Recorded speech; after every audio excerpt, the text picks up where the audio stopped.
What's up everybody, we're back with another raid guide, and today we're taking a look at Lady Jaina Proudmoore. So I'll be going over all the abilities and mechanics as well as our overall strat for this fight. So this is a free phase fight with 2 intermission phases added upon that. Phase 1 is on a boat, and phase 2 and phase 3 is on the frozen ocean. There is a lot to cover on this fight, so let's get started with some of the encounter-wide mechanics. Any frost damage suffered from Jaina causes a stack of chilling touch, which reduces movement speed by 2% and deals ticking damage. This debuff stacks. At 20 stacks, if you fall below 80% HP, you get frozen into an ice block for up to 30 seconds. You also take ticking damage while frozen. You can target and kill the ice blocks to get players out of them, which you will need to do a lot all the time. And Jaina will also use Ice Block. If your raid uses Bloodlust, Jaina will respond by immediately using Ice Block. She becomes immune to damage for 20 seconds and also stops using any and all abilities. This we will use to our advantage during phase 3, so more on that later. So let's take a look at phase 1. Phase 1 starts off on a ship. You face Jaina and 2 Coltiran Marines. So let's start off with the Coltiran. The Coltiran Marines periodically fly over the ship, dropping off new Marines to fight you. On top of this, they also bomb you. You start with 2 Marines on the boat at the beginning of the encounter, and the first spawn is around 35 seconds in, then roughly every minute.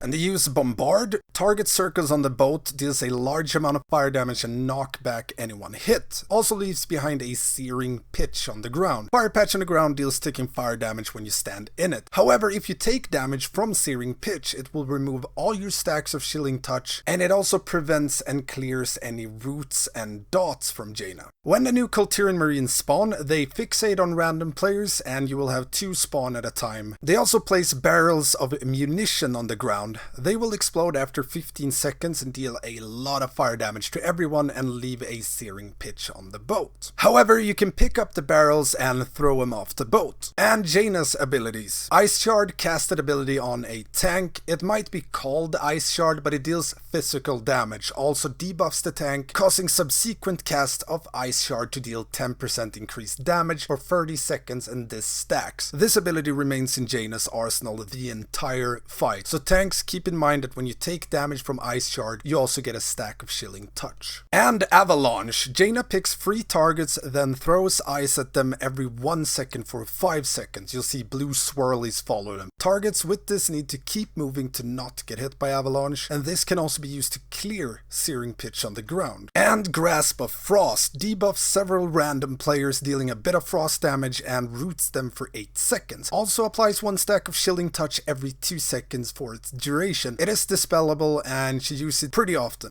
Freezing Blast. Frontal cone ability deals frost damage to anyone hit and knocks them back quite far. Can go the whole length of the boat, and yes, you can get knocked off the boat. This will also clear any searing patches it hits. And Ring of Ice. Massive AoE, deals a large amount of damage to anyone hit within 30 yards. It also freezes them for 30 seconds. For people more than 30 yards away, they instead get a dot, which deals ticking frost damage for 8 seconds. It also roots you for 8 seconds. However, if you stand in a searing pitch, the flames on the ground when this cast goes off, it will dispel the debuff immediately. So in this instance, fire good. And lastly, Time Warp. Jaina casts Time Warp on herself and any mobs on her boat. Works like Time Warp or Bloodlust. She uses this when she reaches 70%. There is an additional mechanic in phase 1 that's not listed in the dungeon journal. A large Coltiran ship appears on one of the sides of Jaina's ship. You need to click the siege weapons on Jaina's ship to fire missiles at the Coltiran ship to make them go away. You need to click them 6 times in order to get the boat away. So assign a couple of players to be in charge of clicking the siege weapons. Additionally, these siege weapons can catch fire if hit by Bombard, which will render them unusable until the fire is cleared. And you clear this the same way as you clear searing patches with Avalanche or Freezing Blast. So how do we deal with phase 1? Tanks should position Jaina near the backside of the ship to ensure the largest possible safe area from Ring of Ice. Tank swap at 10-14 stacks or as soon as you drop the debuff. There's no need to tank swap during Avalanche. If the tank that's currently tanking Jaina gets it, you can just run around with her. I promise you she won't move that much. When targeting targeted by avalanche, targeted players should try to clear as many searing pitches as possible, and other players avoid them like the plague. Prioritize dousing any siege weapons that are on fire. Try and leave at least one searing pitch for people to clear stacks, which should only be tanks that need this, and nuke down the Kulturan Marines as soon as possible when they spawn. Mobile DPS need to grab the munition barrels, run them to the side and toss them off the ship. When you get close enough to the edge of the ship, your extra action button will change so you can toss them off the ship. Make sure to dodge bombard circles. They usually spawn at or near players during phase 1. Make sure to run into a searing pitch when your stacks of chilling touch get too high. The fire doesn't do that much damage and it's safe to run through if needed. Make sure to dodge freezing blast. If aimed weirdly, you can get knocked off the ship, so avoid that. Assign people to click siege weapons. Make sure if a siege weapon ever catches fire, it's doused with an avalanche as soon as possible. And make sure to dispel grasp of frost as much as possible. And lastly, run out for Ring of Ice.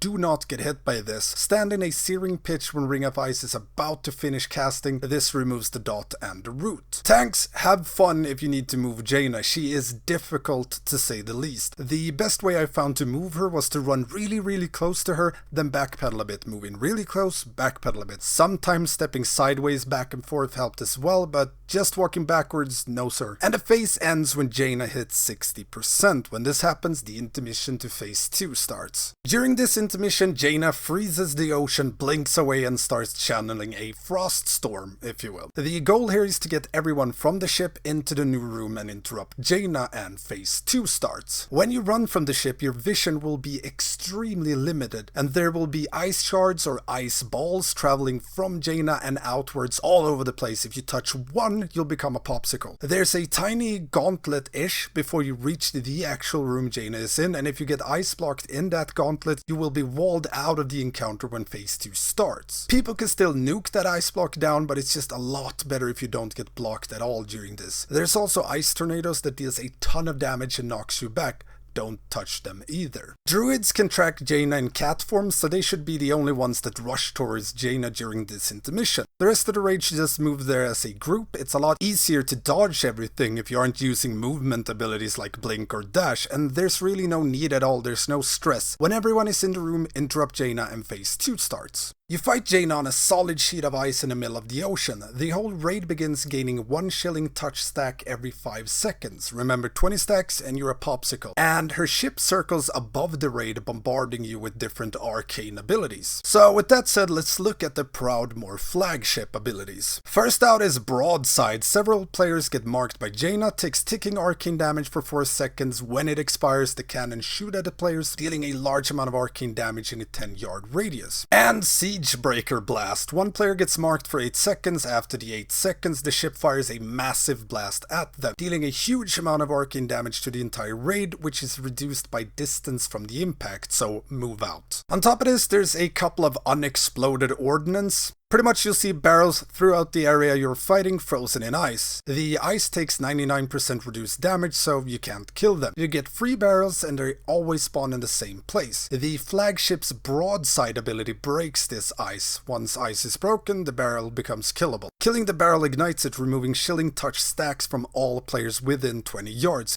It also applies warmth for 8 seconds. This grants immunity to chilling touch stacks, and 15 seconds after igniting, the barrel will explode, dealing fire damage to anyone within 20 yards, and it also knocks them back. On top of this, there's Arctic Ground. All of Jaina's frost abilities leave patches of thick ice on the ground. If you stand in this, you get like 1 chilling touch stack per second. And Jaina's own abilities in this phase: Ice Shard, same as phase 1, Avalanche, same as phase 1 with some extra to it. After each impact, small slow-moving blue lines will emanate outwards from the impact points. These deal frost damage to anyone hit. It roots them for 8 seconds. They also get 1 stack of chilling touch per second while rooted. However, the roots can be dispelled. And a new ability, Glacial Ray. Thin frontal cone ability. It's channeled over 2.5 second ticks every 0.5 second or so. It deals a load of frost damage per tick. It also rotates very slightly during its cast, and you seem to get around 5 stacks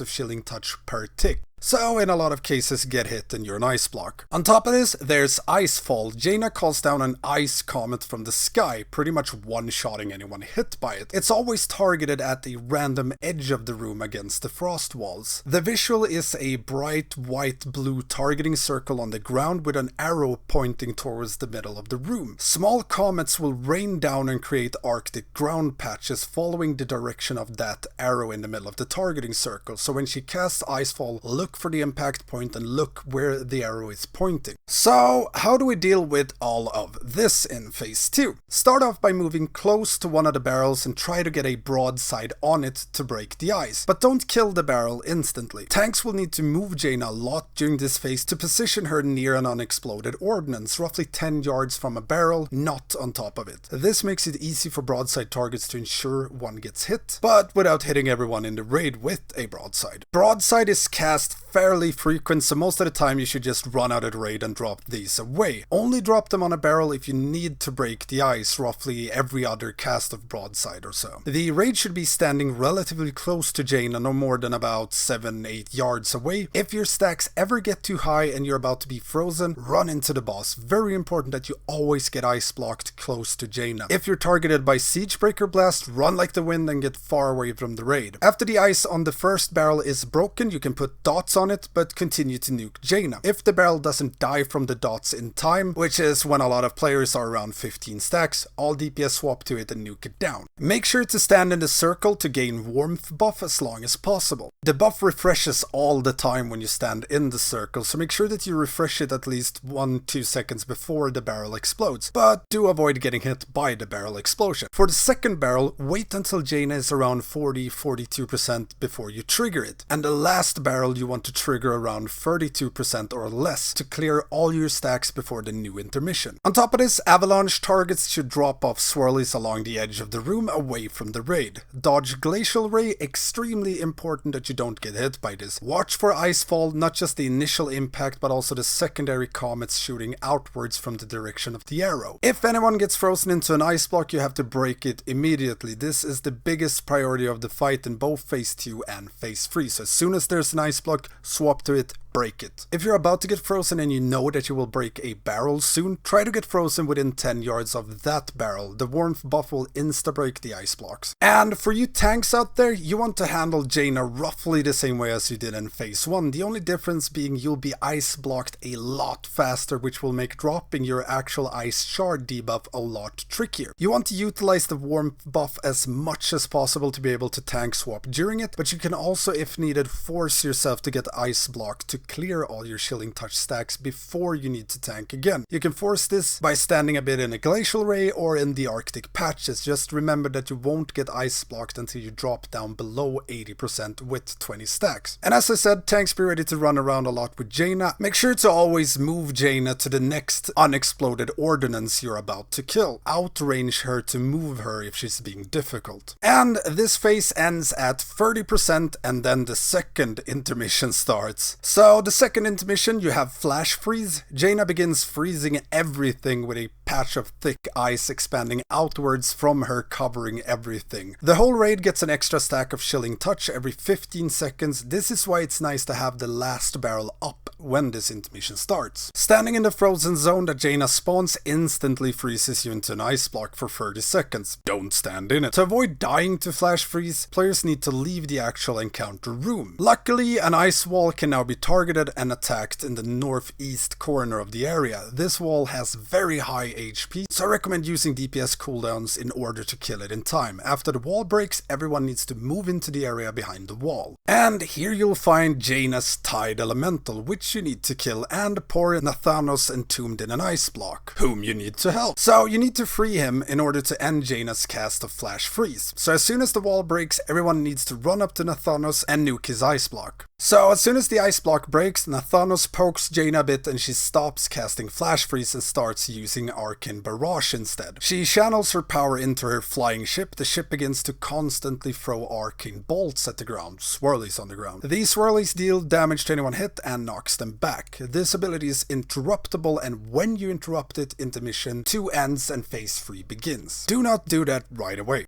Instead, let her cast it. After you've freed Nathanos, start nuking Jaina's Tide Elemental. You can kite it slowly towards the room Jaina is in, and when the elemental is around 20% or so, have someone run out and interrupt Jaina to start phase free. Jaina will be on the far side of the room, so you'll be able to finish the elemental while she runs to you. So let's take a look at the final phase. During phase 3, Proudmoore flagship continues its abilities from phase 2. You're fighting in the same place as phase 2, so the ground is still ice and all frost spells still create arctic ground. Ice Shard, Glacial Ray and Icefall all remain and work exactly the same as in phase 2. Her new phase 3 abilities are Crystalline Dust, a frontal cone on the active tank deals frost damage, face it away from the raid, and Orb of Frost. Jaina launches a frost orb towards a random player, or rather near a player, and it just traveled away from the raid. Touching the orb deals a bit of frost damage and removes one charge from it. When the orb reaches the end of its path like a wall or runs out of charges, it explodes, dealing a large amount of frost damage to the raid, and also applies a lot of stacks of Chilling Touch. The more charges left, the more stacks and damage it does.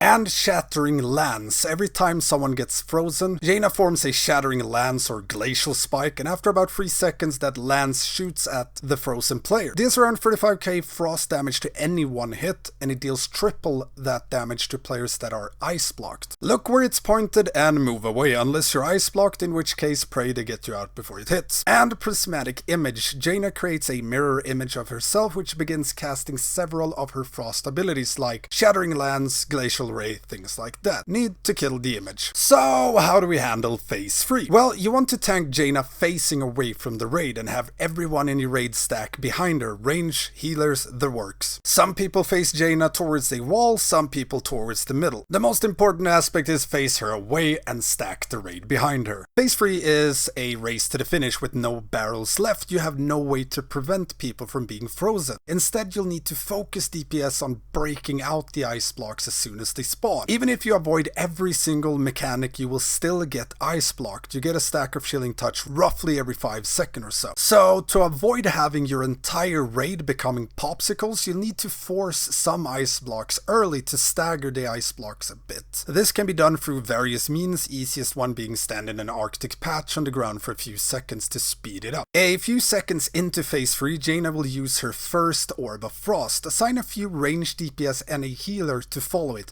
These players would take some damage, but more importantly get a ton of Chilling Touch stacks, meaning they will most likely be the first people to get frozen, staggering the ice blocks even further. They need to follow the orb until it has no charges left and despawns. At that point, it's important that they get into melee range as soon as they can so they don't get ice blocked away from the boss. Continue handling Ice Shard, Glacial Ray and Icefall as you did in phase 2. However, since everyone is stacked behind Jaina, she will almost always channel her Glacial Ray straight into the raid, so as soon as she starts casting it, move fast to the side or half the raid will get ice blocked super fast. Broadside targets should just try to get out of the raid. Siegebreaker blast target needs to get as far out as possible. As soon as any player gets ice blocked, everyone needs to swap to that ice block and burn it down. And as I said, anytime anyone gets ice blocked in phase 3, she will use her Shattering Lance, so it's important to look where they are facing. When the Prismatic Image spawns, you can either have all your ranged DPS swap to it or kite over Jaina to the image. If you kite Jaina over to the image, it's a bit more risky, what with all the Arctic patches, Icefall and her frontal cone, but it does make sure that the ad dies faster and it eases up some of her other mechanics like Shattering Lance and Glacial Ray from both the ad and the boss. And it allows you to cleave the boss, the ice blocks and the ad at the same time. Other than that, where you use Bloodlust may differ a bit. Using Bloodlust in phase 3 is a bit like a soft reset. Jaina stops casting everything and ice blocks for 20 seconds, meaning during those 20 seconds you can get people out of ice blocks, force some ice blocks and get a lot of players to clear their stacks. However, you also want to time if possible with one of the Prismatic Images so you can Bloodlust it down. We used Bloodlust as soon as the second ad spawned, cleared any blocks, focused down the ad before turning to Jaina. But as I said, you can use Bloodlust to pause the encounter if things get out of hand. And currently, as of recording it, you can use a potion called Living Action Potion to break one ice block. It might get nerfed, might not get nerfed. I would assume it will be nerfed though. But essentially, when you're ice blocked, you pop this potion and it breaks the ice block instantly, which does help out a lot in phase 3. And I think that pretty much covers everything about Jaina. If you have any questions at all, make sure to hit me up in the comments below. Don't forget to check out my Patreon if you'd like to support my work with these guides, and as always, if you like these kind of videos, make sure to hit that subscribe button, leave me a like and ring that notification bell. Thanks for watching, and I will see you next time.